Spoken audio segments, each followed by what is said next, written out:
Sempre que eu marco um gol pelo Manchester City, minha mãe liga pra mim. Assim que a bola balança no fundo da rede, o telefone toca. Não importa se ela tá em casa, no Brasil ou no estádio me assistindo jogar. Ela me liga todas as vezes. Então, eu corro até a bandeirinha do escanteio, coloco a mão no meu ouvido e digo: alô mãe. Quando eu cheguei no City, as pessoas acharam isso muito engraçado e eles viviam me perguntando o que aquilo significava. Tem uma resposta rápida: eu amo minha mãe e ela tá sempre me ligando. E tem a resposta longa, que começa quando eu era ainda menino, com um sonho. É claro que no Brasil existem milhões de meninos com um sonho, mas eu tive sorte, porque no meio do caminho eu pude conhecer alguns super-heróis. Não ria, é verdade. E eu vou provar pra você. Eu cresci num bairro chamado Jardim Peri, na zona norte de São Paulo. E para algumas pessoas que moram lá, a vida é uma luta. Mas eu tive minha mãe, que trabalhava muito duro e garantia sempre a nossa família comida na mesa. Mas, para muitos garotos com os quais eu cresci, era ainda mais difícil. Às vezes, eles só tinham uma única refeição no dia. E era essa que eles recebiam dentro do clube. Para ser sincero, muitos deles nem mesmo apareciam para jogar. Eles só vinham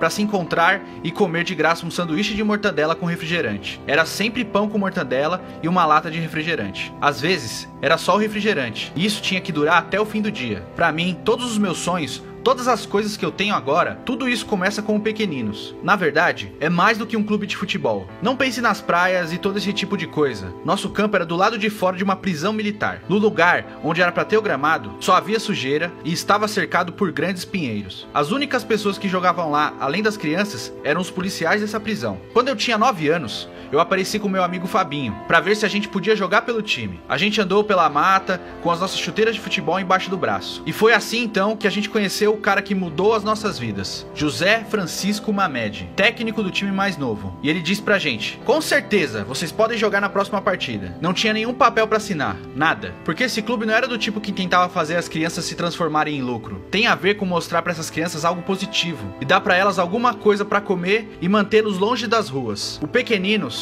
não é um clube grande, então provavelmente você nunca ouviu falar a respeito dele. Mas eu tenho que te dizer, eles fazem milagres por lá. Era engraçado porque o técnico Mamed tinha um velho Fusca branco, devia ser dos anos 70, e ele levava todos os garotos nele. E nós éramos tão pequenos que ele fazia caber 9 ou 10 dentro daquele carro, mais as chuteiras, as bolas, as cestas básicas e todo o resto. Cara, o que esse clube fez por aqueles meninos é incrível. No Brasil, a gente tem um nome para essas pessoas como Mamed: heróis desconhecidos. E foi isso que ele representou para muitos garotos. Ele e os outros técnicos do Pequeninos. Eles deram pra gente uma chance na vida. Pra mim, o amor pela bola era tudo. O treino pelo Pequeninos acontecia somente 2 vezes por semana. Então, se eu não tava lá, eu tava jogando pelas ruas do Jardim Peri. Às vezes, eu ficava jogando bola com os meus amigos até meia-noite. Depois, a gente ficava na rua conversando sobre as meninas e tirando um com a cara do outro até as 2 da manhã. Em casa, não tinha muita coisa pra fazer. Meu pai deixou a família logo depois que eu nasci. Então, minha mãe trabalhava todo santo dia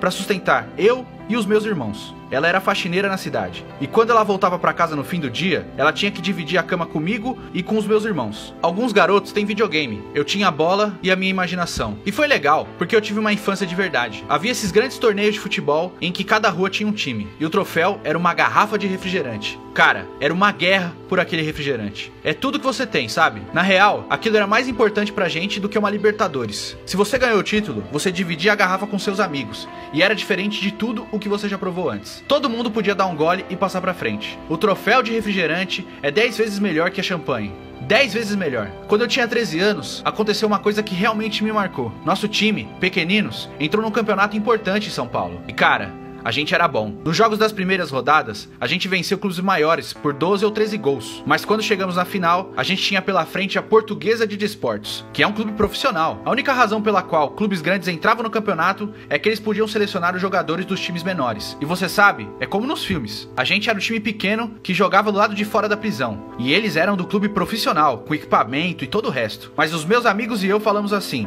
a gente vai ter que ganhar essa, cara. Deixa com a gente. Então, veio uma tempestade. Um dia antes do jogo, choveu tão forte que quando amanheceu, as pessoas estavam falando que talvez tinham que cancelar a partida. Na hora que demos o pontapé inicial, o campo todo era só lama, e esse dia foi louco. A gente começou a correr e caía pelo campo. Ninguém do nosso time conseguia ficar em pé. Mas, de alguma maneira, os jogadores da Portuguesa estavam bem. E eles ficavam em pé. É porque eles tinham chuteiras de trava de metal. Aquelas que você pode usar na chuva. As nossas chuteiras eram daquelas mais baratas, com travas de borracha. E elas estavam todas gastas. A gente não tinha dinheiro para comprar chuteiras mais caras. E eu me lembro, naquele momento, de pensar algo do tipo: isso não é justo, mas deixa quieto, a vida continua. Mesmo assim, a gente deu a vida para vencer aquele jogo, mas acabamos perdendo por 4-2. Eu nunca vou me esquecer de ver a Portuguesa comemorando com um troféu. Foi uma lição muito boa para mim. Futebol é como tudo na vida, não é justo. Então, você tem que dar um jeito, mesmo não parecendo justo. Foi uma lição perfeita, porque os próximos anos da minha vida seriam muito mais difíceis. No Brasil, se você tem o sonho de se tornar um jogador de futebol, você geralmente está na academia de um grande clube aos 12 ou 13 anos. Mas, por alguma razão, as coisas não estavam funcionando bem pra mim. Eu fiz um teste no São Paulo, e eles gostaram de mim. Mas então, eles me disseram que não poderiam me oferecer um quarto na academia do clube, que era muito longe da minha casa. Se eu fosse de ônibus pra lá todos os dias, eu teria que largar a minha escola. E minha mãe,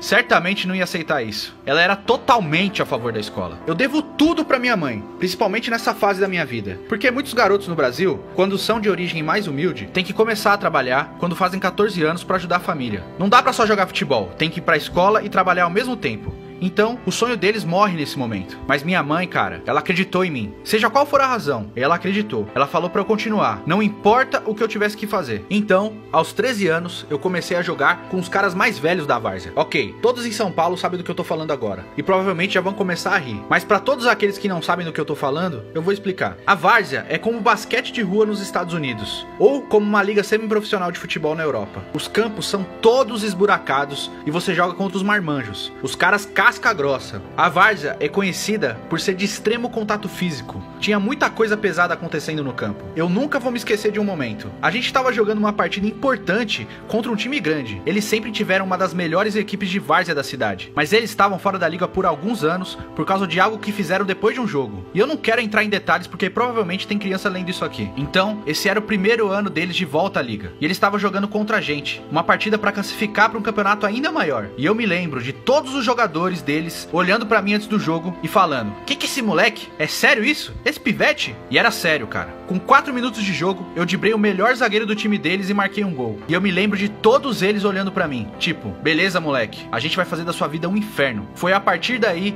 que eles começaram a me bater todas as vezes que eu tocava na bola. Eles ficaram loucos, como se eles tivessem vindo atrás de mim só pra me machucar. Tinha um baixinho no meio campo do time deles que era conhecido por ser valentão. E ele ficava me falando: eu vou quebrar suas pernas, moleque. Se você tentar me driblar de novo, eu quebro as suas 2 pernas. Então, eu peguei a bola e driblei ele de novo. Foi como um lance na NBA. Quebrei a espinha dele, deixei ele no chão. Mais uma vez ele me olhou e me ameaçou. Parecia que ele ia me matar. Mas o que eu posso fazer? Quando eu tenho a bola nos pés, eu vivo um mundo diferente. Então, eu peguei a bola de novo e sem olhar dei uma assistência pro meu companheiro marcar um gol. A torcida que acompanhava aquele jogo tava doida, mas o jogo terminou 2-2. Mas a gente acabou vencendo na cobrança de pênaltis. E eles ficaram revoltados. No apito final, o valentão do time deles veio pra mim e disse: eu falei que ia quebrar suas 2 pernas, moleque. Eu te espero lá no estacionamento. Ele tava falando sério. Foi complicado. E eu me lembro de pensar: já era, eu não posso sair daqui do jogo. Mas, por sorte, meus colegas de time me protegeram. Todos eles ficaram em volta de mim e me levaram até o estacionamento. Só assim eu consegui chegar em casa com segurança. Mas esse tá longe de ser o fim da minha história. No Natal do ano passado, eu fui pra casa ver minha família e tive que ir ao banco pra resolver alguns problemas burocráticos. Fui pegar meu carro no estacionamento e o cara que cuida dos tickets no guichê me deu aquela olhada, como se ele me conhecesse. Ele devolveu o ticket, mas ainda tava me olhando e falou: e aí, moleque? E eu fiquei olhando pra ele, tipo, não tava entendendo direito. E ele fala: lembra de mim? Da várzea, mano. Eu ia quebrar tuas pernas. E eu, caramba, meu Deus, eu não sabia o que fazer. Então ele falou: cara, eu ia mesmo quebrar suas pernas aquele dia. Você acredita nisso? E eu tentando ficar tranquilo, tipo: que é isso, mano? Você não ia fazer isso não. Eu sei que você tava só zoando. Mas ele seguiu falando: não, mano, eu tô falando sério. Eu ia realmente quebrar suas pernas. E agora você tá jogando pelo meu time, mano. Eu te amo, cara. Eu não posso acreditar nisso. Você consegue imaginar se eu tivesse quebrado suas pernas? Aí a gente riu e eu acabei tirando uma foto com ele. Existe uma expressão no Brasil. É a única forma de descrever o que aconteceu comigo. Minha vida mudou da água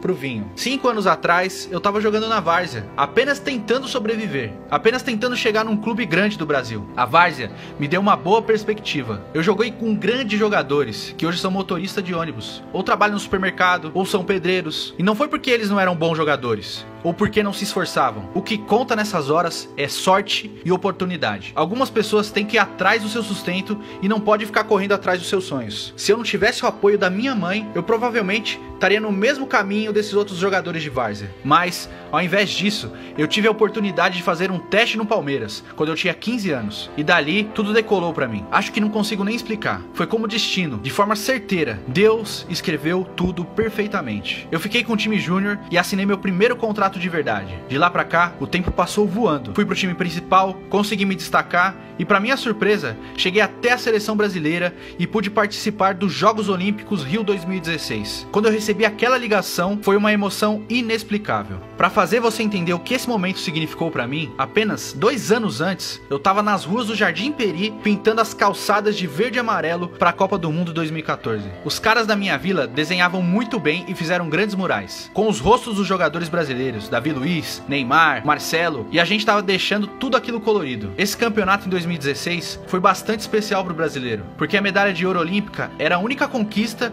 que o país do futebol jamais tinha conquistado. Eu lembro que o peso daquele campeonato era muito grande, não apenas porque era nosso país, mas pelo que aconteceu na última Copa. Depois que a gente não jogou bem as 2 primeiras partidas, a crítica ficou muito intensa, especialmente contra o Neymar. Eu realmente admiro o Neymar pelo modo como ele lidou com tudo isso, e pela maneira que ele conseguiu liderar o nosso time. Antes do campeonato, eu era apenas mais um fã do Neymar, como tantas outras pessoas, e ele é um jogador de futebol incrível, que todo mundo conhece, mas ter a chance de saber quem ele é de verdade nesse período foi especial, por causa do jeito dele. A forma com que ele trata todo mundo me surpreendeu muito, porque mesmo no curto período em que eu vivia futebol, eu vi tantos caras que nem são grandes jogadores, que não ganharam nada, serem muito mascarados, mas o Neymar trata todo mundo como se fosse irmão dele, e ele foi a grande razão pela qual a gente foi capaz de se unir e ignorar a pressão e jogar um pro outro. Quando a gente ganhou aquela medalha de ouro, foi um momento incrível pro time e também pro país. Antes dos jogos, o Neymar fez uma tatuagem e eu me inspirei nele pra fazer a minha também, porque realmente diz tudo o que representa pra mim. Uma criança pequena que tá no pé do fundo de um morro,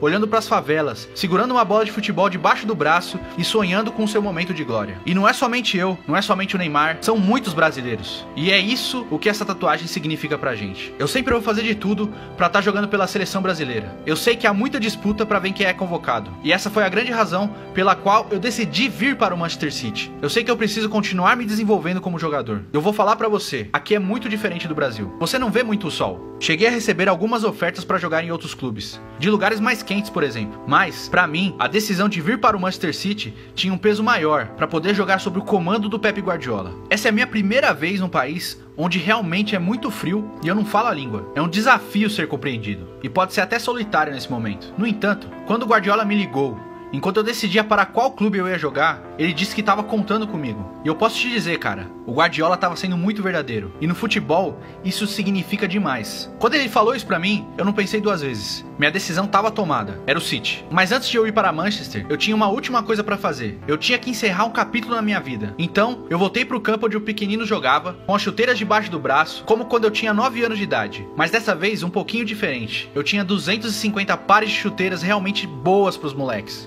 Agora, quando qualquer um dos grandes clubes jogar contra pequeninos, num campo molhado, é melhor tomarem cuidado. Daqui em diante, não tem mais essa desculpa, sabe? Eu não vou mentir. Quando eu vim pro Manchester City pela primeira vez, eu me senti perdido. Minha mãe tava indo e vindo da Inglaterra pro Brasil. Era extremamente difícil ficar longe dela, porque ela é tudo na minha vida. Ela foi ao mesmo tempo pai e mãe pra mim quando eu tava crescendo. Eu me lembro que quando eu tava jogando pelo pequeninos, eu vi algumas crianças depois dos jogos com seus pais. E eu tava sozinho. Aquilo foi pesado demais pra mim. Me marcou. Mas agora, quando alguém pergunta do meu pai, eu digo que minha mãe é meu pai. Ela fez tudo por mim e pelos meus irmãos. Ela foi outra heroína desconhecida. Quando eu faço gol, mesmo quando ela não tá no estádio, eu pego o telefone e falo com ela. Quando a gente era criança, a minha mãe ficava ligando o tempo todo pra descobrir onde é que eu tava, e se eu não atendesse, ela começava a ligar pra todos os meus amigos. Era apenas uma piada entre a gente. Alô, mãe? Quando eu pego o telefone, é em homenagem à minha mãe e à nossa luta, mas também em homenagem aos meus amigos e à minha família. E também ao técnico Mamed e a todas as pessoas no Brasil que me ajudaram a chegar até aqui. Eu sempre fui um sonhador, mas mesmo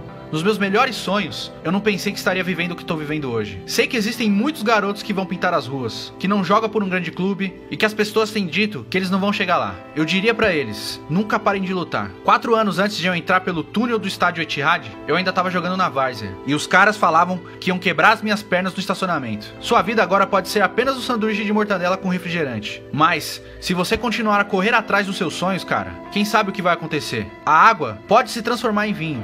Então, para todas as crianças, se você chegou até aqui na minha história, eu tenho uma mensagem, e isso realmente é importante. Jamais pare de sonhar. Ah, e faça mais uma coisa por mim. Ligue para sua mãe, ela sente saudade de você.